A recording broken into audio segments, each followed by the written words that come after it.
Louisiana versus all y'all. Jarrett Roser heading down to the Bayou Parishes down in Thibodaux. Ernest Harvey Jr. over at Camp Moula. You see in the background. We're going to talk some about that as well as that natural 7-on-7 as represented on the shirt. Coach, we had a chance to just see you guys a little bit make a deep run in that tournament with the youngsters up in Mandeville on Sunday. And again, we're going to get into some of that. But how's everything been going the last few days? How's everything been treating y'all this spring so far? Good night, man. Good morning, Jay. I appreciate y'all for having me.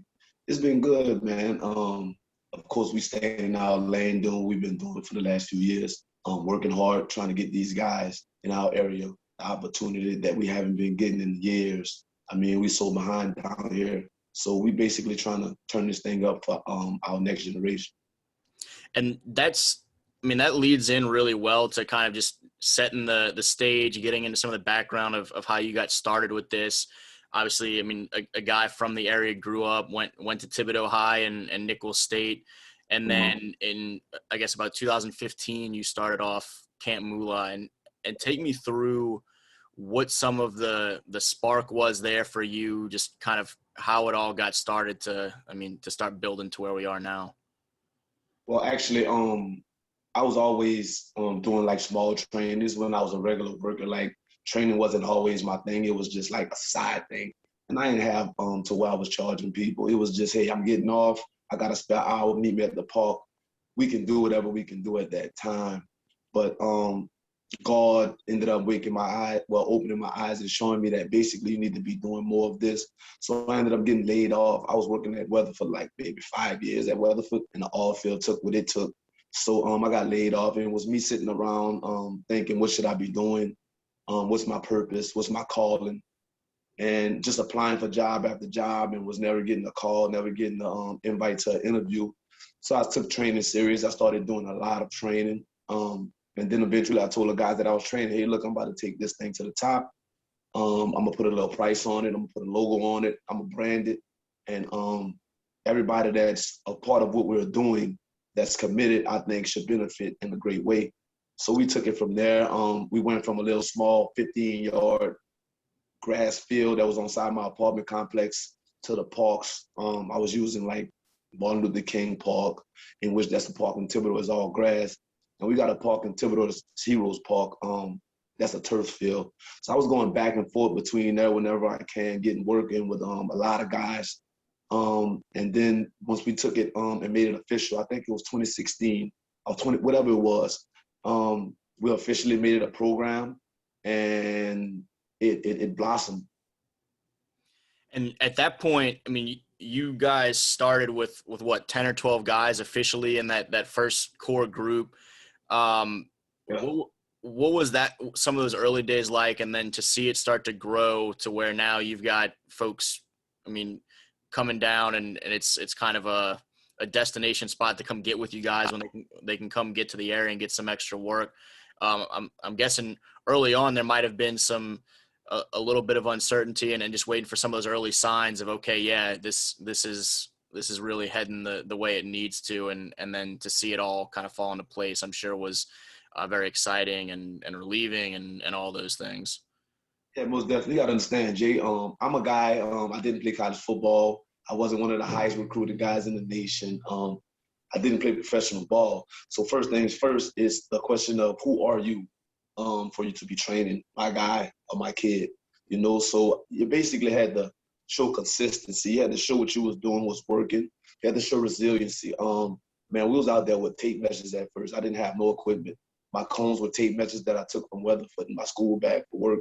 So we came from that to cones to hurdles. I mean, once you start seeing small growth, and if it's something that you're praying for, you're not going to try to waste that opportunity. So you're going to try to do more and more to make it better. So after guys started getting better, I mean, it was years before we got a guy with our first offer. But our first real big time athlete was Amik Robertson, in which who got drafted to the Raiders. But after him, things kind of changed. Then we came like we got a guy at Florida State, Ja'Kai Douglas. I mean, we got a guy that went to Kansas, Stephen McBride. We got a guy at UL and these are guys that we really think got a shot to go pro. We got a guy at UL, Kyren Lacy. We got a guy at Purdue, DeMarcus Mitchell. We got guys from our area all over at small colleges and big colleges. That's just to name drop a few. But eventually guys from out of town started catching into what we was doing. And those were some big time names. Just to name a few, like Jair Brown. That's one of my guys that I have a real close relationship with. And he's not from my area, but he introduced me to a few guys from the city that he told about my training, and they started coming, like Greedy Vance. That's another kid that's at Louisville. So man, it was like, you know, hey, finally they're seeing some things, some fruit growing from the tree. So why not be over there? And another thing is, not to toot my own horn, Jay, but I'm a genuine guy. I'm not beating around the bush with nobody. I'm always the same person when you see me, no matter what I'm going through at home. And I think the relationships I have built with parents, more than the students, mean more for those guys to continue to keep coming back. You know, they look at me like not just a trainer, but I can talk to Coach Turk about anything. Whether it's my girlfriend or I'm going through something with my parents at home, or we struggling with something like a bill or something my parent can't pay it. They know they could come to me, and I'm not gonna judge them because of the background I come from. So a lot of kids respect me just because of basically coming from and being where I'm at now. But they definitely respect what we're doing because we got a lot of guys that's on all type of levels. And like I said, I only named a few. That's just off the top of my brain, man. It got guys like, I mean, I didn't even name Maason Smith that's at LSU right now, the big tickets. So at the end of the day, man, it's been great. I've been blessed. We've been blessed. I was just looking at some LSU practice footage, and Maason looks really good. He's been someone that we've heard Coach O and the older players in interviews all spring talk about how immediate of an impact he's making in practice and they expect from him in the fall. And I'm sure you're probably not all that surprised, but it's got to be exciting to see and hear some of those things for a guy like him, or to see where Amik's gotten, or I mean, to turn on the Cajuns on a Saturday. And you mentioned Kyren, and Kyren had such a big freshman season out in Lafayette. What is that like to see some of those things unfolding for those guys the way they have? Man, it's a blessing, man, because at the end of the day, you have certain conversations with these kids when they go through the turmoil or they go through the adversity they may face in life, and you've been there when they go through it, just like Kyren Lacy, for instance. This kid went through a situation that could have, you know, shut him down. But look at him now. You know, he's doing hella good at UL with a bright future. But, you know, at the end of the day, when you speak something into existence and you believe it firmly that, hey, this is going to happen, and both of you, the trainer and the athlete, have in their mind and their heart that if we continue to do this, you're going to be prepared. You know, it's like I told you so. But at the end of the day, you always feel happy and grateful because you know you never want to take those blessings for granted. So you always absorb the good feeling of seeing a guy like Maason go there and reading the stories and watching the videos of these big time coaches talking about how prepared he is. It's just it's a blessing, man. It's amazing to see these guys go out all over the country at these colleges and be prepared and make plays so young. And some of the guys that's at JUCOs, you know, they taking a different route, but at the end of the day, they still on the same thing. They're still chasing the same dreams. It's amazing to see those guys leave and make plays. Amazing. And read that they're one of the guys that they're dependent on the team to make plays and take them to the next level. Is amazing. I love it. The area down there, I mean, there's always been some talented guys that have come through, but it seems like the stretch right now, whether it be because of greater exposure or it just being a good run of talent coming through with some of those guys we mentioned and several more, the list really goes on, and they've got some great ones still coming in these next few recruiting classes and probably beyond that I haven't seen yet. What have you seen from, I guess, just some of that growth? Does it seem like this is really kind of a special group? Does it seem like it's more opportunities, exposure, some more eyes coming to the area? What's kind of your takeaway on just that trajectory that we've seen from some of those guys getting that chance to get out and make those big plays? Well, like you said, we always had athletes here for years. I mean, since the 80s and the 90s, we always had superstar athletes in our area. It's just about we don't have the exposure, and just to be honest, we're not winning enough. You know, we're not being a playoff football team enough. We're not beating the big time teams. You know, so it's easy to sweep us under the rug. We got to do better at that. As far as ourselves, we got to be better prepared. And another thing is, we're not camping. Nobody was camping. Nobody was camping until the wave of kids that just came through that we just talked about came and showed that you need to be camping. We wasn't playing 7-on-7. The kids came through that's in college right now. They play 7-on-7. So after kids call winter, hey, or parents call when I can't say kids. When the parents call winter, hey, kids are playing 7-on-7. Kids are camping. Kids are working hard in the off season instead of just sitting at home playing the game or always chilling with their friends. This is what you need to be doing, and it can't just be the kid invested. The parent's going to have to sacrifice something too. The parent got to be invested, and that's what I think was holding us back in our area. We weren't invested enough, if that makes sense. We had to see what was going on to find out what we needed to be doing to set ourselves up for success, or at least give ourselves an opportunity to be, you know, recruited. You know, if we're not giving ourselves an opportunity to be recruited, it's not gonna happen. So if they're not seeing you, we can't just depend on tape. That's to put it all in small words. Don't just depend on tape, because a lot of kids just feel like, man, I sent my tape, but that's not enough.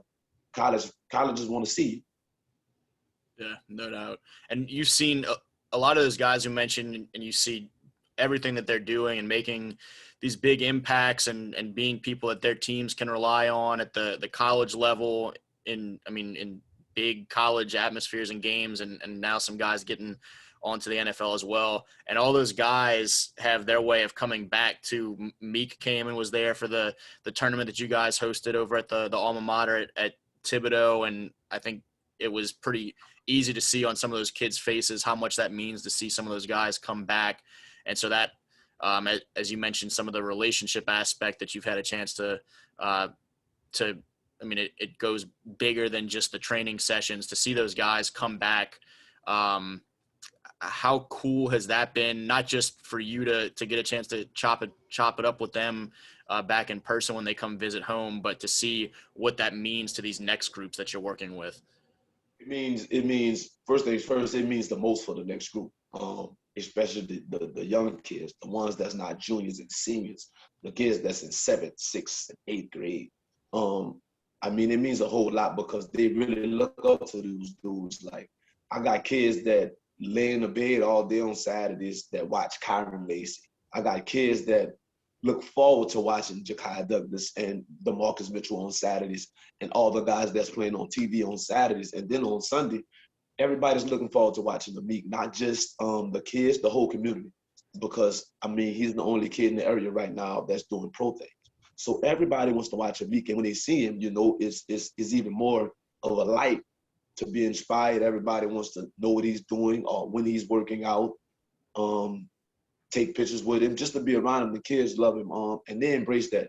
Like, they always come in and give the kids small things. Like, they may take the cleats and gloves that they worked out in. They take this. They may take the shirt off their back, take this. Kyren Lacy pulled up to one of our 14U 7-on-7 practices and popped his trunk. I think he gave, man, almost all the receivers gloves. They got cleats, man. He was giving them all type of stuff. Man, stuff like that is just, you know, is crazy inspiration for our next level. And as far as, like, I got Kyren at our practices teaching receiver stuff. You know, I got Meek at our practice teaching DB stuff. I got a guy that graduated from Texas Southern that played football, Markel Daigle. He's teaching DB stuff. So, you know, it's amazing for those guys. And like I say, our relationship is so huge outside of football because most of the time we're not talking about football. It's crazy. It may be, hey, keep doing what you're doing. And the response may be, man, you know what I'm on. And that's it. You know, we don't have to dig too deep in it because it's instilled in them. The kids that are big time kids, the hard work is instilled in them before they leave. So we understand what a college program can do for them because what we're doing here doesn't compare to what they can offer. So if you can perform at a high level with what we're doing, just imagine what you can do once a Division I college or any college get their hands on. Speaking of some of those younger guys and getting involved in the 7-on-7 side, that's been just in the last couple of years that you guys got the 7-on-7 team together and started competing the natural 7-on-7 team a little bit before COVID, but this year really the first full year, and you're continuing to grow that out. What drew y'all to that, and how has that gone so far? Well, I coached with Jimmy Smith with the Bootleggers. Sean Preston started a 15U team. I think was one of the first in the area about 5 years ago, and I've been a part of that ever since. I've been funneling a few guys from my area there, like Jalen Lucas played with them. A few of our guys from my area. I hate name dropping because my mind be all over and I don't want to miss nobody. But we started funneling a few of our guys, the guys that we think can play. And then eventually I just was like, man, we're not giving enough the opportunity, you know? So I felt as if, hey, let's start preparing these kids at 12 years old for 7-on-7. So if I can get these kids to buy in at 12, I think with my coaching and my passion about this, I think we can change some lives.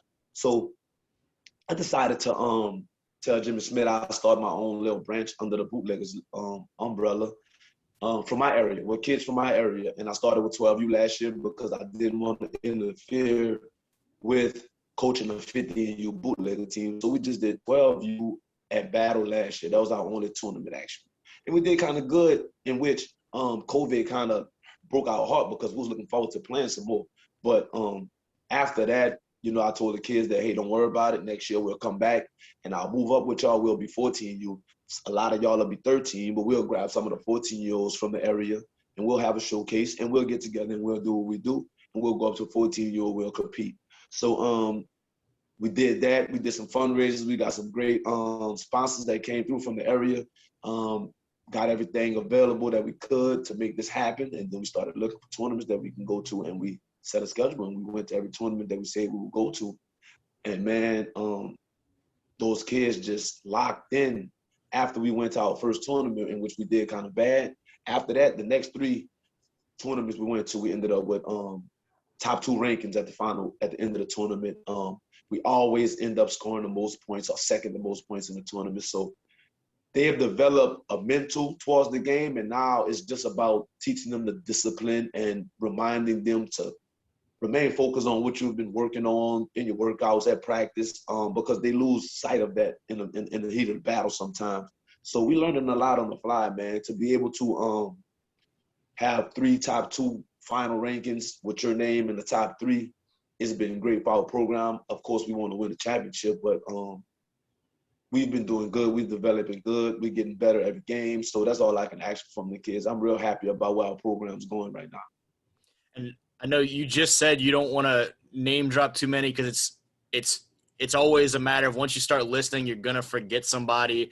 But have there been a couple of those youngsters that you can mention that have really impressed you this year, have been kind of some of the leaders of the team, or maybe that you've seen take some huge strides this spring, or kind of really take that step forward, I guess, in their development or their confidence or whatever it may be?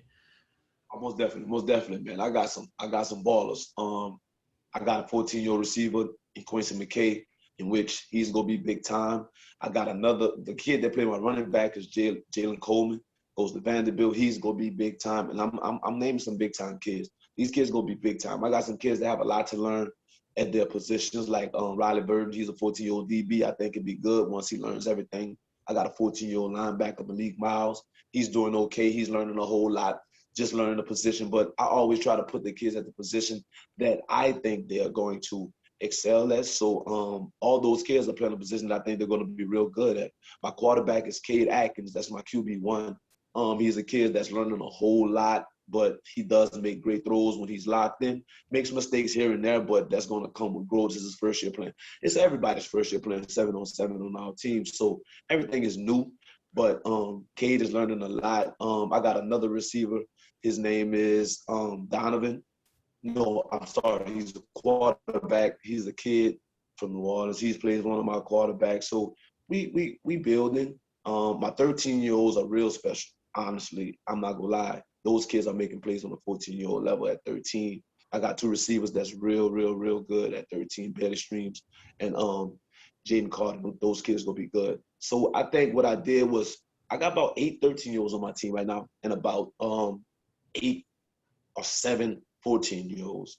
So what we plan on doing with the future is those 13-year-olds go continue playing 14 next year for sure. But we're gonna move up with the 15s, and we're gonna have a showcase. We're gonna add some to that. We're gonna move up with the 15s, and we're gonna introduce the 12U this season on May 1st at LA Elite Tournament. We're gonna go and compete with the 12U. But and again, that team is going to be built young to try to carry the momentum from the next year. Growth. You don't want to have kids that only can play one season with you and then it's over for them. You know, I want kids that we can develop into the great student athlete, great